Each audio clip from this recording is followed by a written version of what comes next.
Hey neighbor, have you ever been working in the garden and you thought to yourself, man, there's gotta be a better way. There's gotta be an easier way to do what I'm doing. Well, that happened to us. We was working in the garden and we said, you know what? There's just got to be a different way to do this. The way our garden is set up, we really can't get heavy equipment in. We have to do everything by hand, and that's by design. We have these grass walkways in here. We have it broke up so we can manage these plots. And Evan and I, the other day, was putting out some compost, and it was hot. And look here, I have used old Trusty Rusty there for a long, long time. I don't know how old Trusty Rusty is, but it has hauled its fair share of compost and things to help us in the garden. But we decided, you know, there's got to be a different way to help us be more productive. So we went on the internet and went looking around, and what do we find? Big old bad boy right here, the Overland power carts. Yep. Electric wheelbarrow. Now I am a big fan of certain electric tools. I love our electric forklifts. I think electric tools have their place. Now you probably won't ever see me driving an electric pickup, but I love electric tools when they fit a particular spectrum. Like if you're working close by that you can keep them charged up, they work wonderful. So we did our research, and this is the one we picked out. And we looked at 2 or 3 different types. I don't know, there may be 10 different types of electric wheelbarrows out there, all different price ranges. The one that I looked at that I liked probably second best was a Makita. And the reason I like Makita, because I'm familiar with the name brand. And they had 2 different ones. And you know, the small one is the one we looked at with the one wheel up front there. Yeah.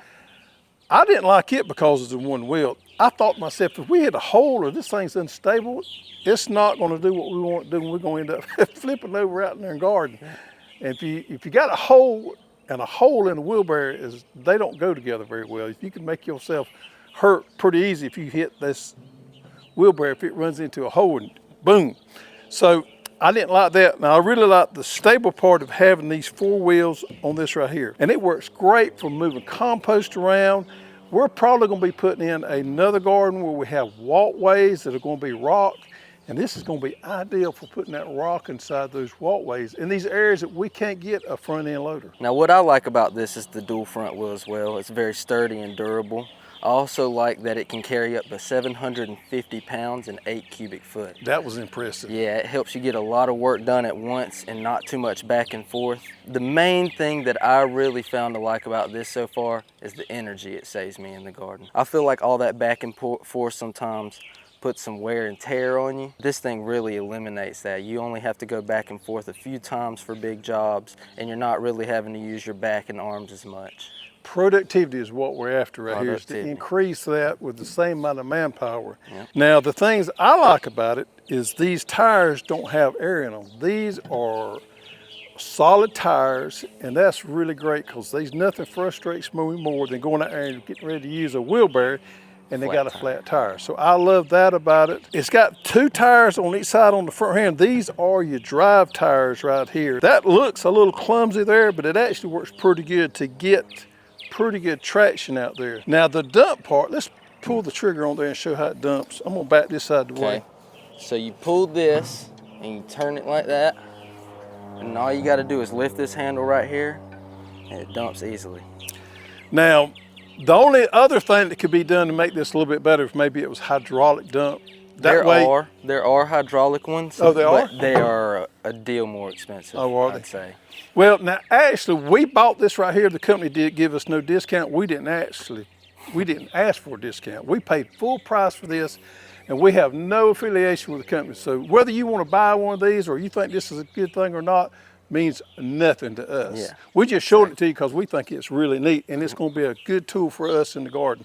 If it did have a hydraulic dump on there, it might be a little bit better if you was dumping a half a load instead of a full load, because I got an idea this is going to get a little tipsy when you get right here and it's going to completely flip over, which is no big deal if you want to dump everything in one spot. Just take for granted we got rock in our driveway. If we're patching some holes out there with rock, we may want to just dump a little bit instead of a full load. So I can see that being a benefit. Now, another reason we wanted this is for Mama Hoss. Mama Hoss's garden is probably 300 yards away from Evan and I's garden. She likes to do her own thing. I mean, she'll ask us to help her out every now and then, but she just soon do it herself.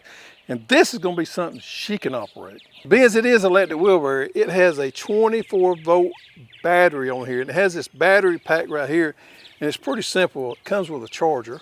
And you just plug it in right there. And how long did you charge it for? About 12 to 24 hours, typically overnight after the workday. Yeah.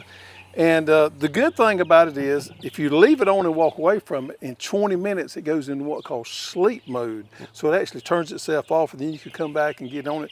So if you leave it on, it's not going to run the battery down. And what would you say, how long would it run off one charge? So typically they say about a 6 to 8 hour period in a real world scenario, but they say that in actuality it could probably do much more than that. So that's a full day's work. It's a full day's work, yeah. And you know, a lot of people I can see using this, we're going to use it for rock and compost, but you could actually use it for concrete if you want to, you know, move some concrete in a tight spot. I doubt we ever do that, No, but you probably could. not. But all kind of stuff. 750 pounds is going to be a lot to put in this bucket right here. Now, folks, these things are expensive. This is not something that's cheap. Now, the other one that I looked at was the Makita, which had the one wheel. They have a big one that has two wheel on. I like those, but this one right here is made in USA, made in Ohio. So that was a big selling point for me over the Makita, which I'm pretty sure it's made overseas there. We wanted to buy something that was going to be made in the USA, and that was a huge thing for us.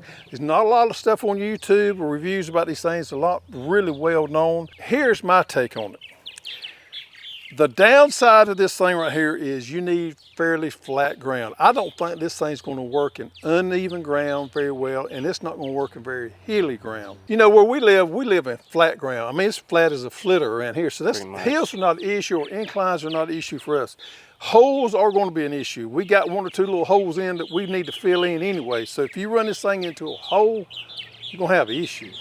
Now, one thing I don't like about it is the amount of clearance here. It's got this flap over this piece right here, and you see maybe 4 or 5 inches clearance there. So if you do run into a hole or you got some uneven ground, it's going to cause this thing to bottom out, and that's going to be an issue. Now, there's two more things that I'd like to point out right here that I do like.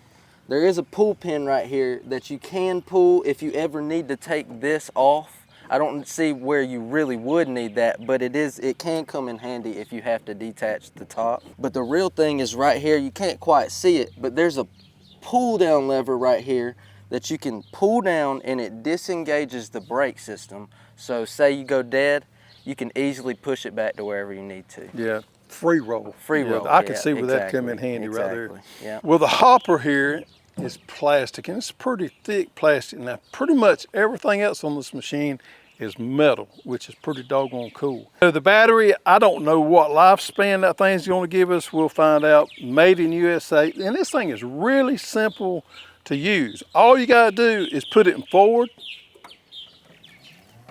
push the button, put it in reverse, twist the handle. Now it's got emergency stop on there, so if something happens, you just hit that emergency stop, and that's it. But not complex. Anybody can use this thing. One more thing that I'm not real crazy about is the height of it.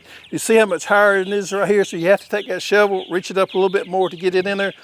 But we have to sacrifice that to get the capacity of this versus old trusty rusty right here. Now there's a huge amount of difference in what the cost of these is right here. This right here versus this right here is a lot.